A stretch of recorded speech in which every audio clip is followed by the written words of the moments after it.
Second. আরে ঠিক আছে, অনেক দিন পর দেখা। মিতা চ্যাটার্জিকে ভালোবাসে না বাংলায় এরকম কোনো লোক আছে বলে আমি তো চিনি না। এক একটা গান এত জনপ্রিয়, মানে 8 থেকে 80 আমি তো দেখছি সবাই একসঙ্গে গাইছিল অ্যাকচুয়ালি। আজ মার্চ মাসের ফিনালে, আর তাতে প্রথম মিতাদিকে পেলাম আমরা। We are so lucky. জোরে আরেকটা হাততালি হোক মিতা চ্যাটার্জির জন্য। আমারও খুব ভালো লাগছে এই অনুষ্ঠানে এসে আর কি।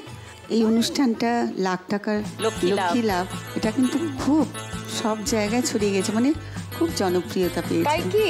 হ্যাঁ নিশ্চয়ই। থ্যাংক ইউ দিদি, আপনার আশীর্বাদ থাকলে আরও এগোতে পারবো।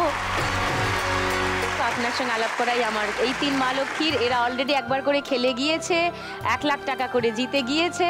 আজকে এই মার্চ মাসে যারা খেলে গেল তাদের মধ্যে সব থেকে বেশি স্কোর এই 3 জনের, তাই তারা 3 জন আবার আজকে এসেছে ফিনালে খেলতে।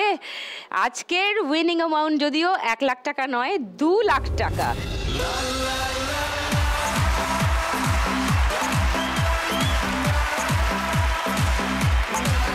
ইয়েস, 2 লাখ টাকার জন্য খেলতে এসেছে ওরা 3 জন।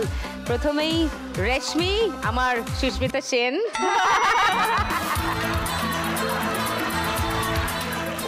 1,16,991 টাকা রেশমি জিতে গিয়েছে এখান থেকে। ওর একটা ব্যবসা আছে, জামা কাপড়ের দোকান আছে, সেটাকে ও আরেকটু বড় করতে চায়, আরও অনেক মানুষের কাছে পৌঁছাতে চায় ওর গার্মেন্টসের বিজনেস নিয়ে। বড় হলো কিছু, এগোনো গেল একদম। মানে যা আমার দুঃখ ছিল যে আমি আমার কাস্টমারদের ডিমান্ড রাখতে পারছি না, কারণ তারা ভালোবেসে আমার কাছে ডিমান্ড করছিল, সেটা আমি কিন্তু এখান থেকে লক্ষ্মী লাভ করে অলরেডি ডিমান্ড পুরো করা শুরু করে দিয়েছি।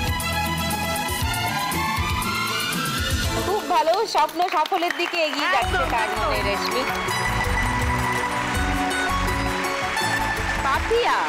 পাপিয়া আবার জামা কাপড়, মানে আমাদের যে এরকম পুরনো শাড়ি হয় না, একটা দামি শাড়ি যেগুলো কয়েকবার পরার পর আর মনে হয় আর কবে পরবো, বছরে একটা বিয়ে বাড়ি, ও কি করে দামি শাড়িগুলো কেটে কেটে লেহেঙ্গা বানিয়ে দেয়, যাতে কম বয়সীরাও সেই পরিবারের তারা আবার ওই লেহেঙ্গা, ঘাগরা, সালোয়ার কামিজ এসব যাতে পরে ঘুরতে পারে, খুব কম প্রাইসের মধ্যে সেটাও করে।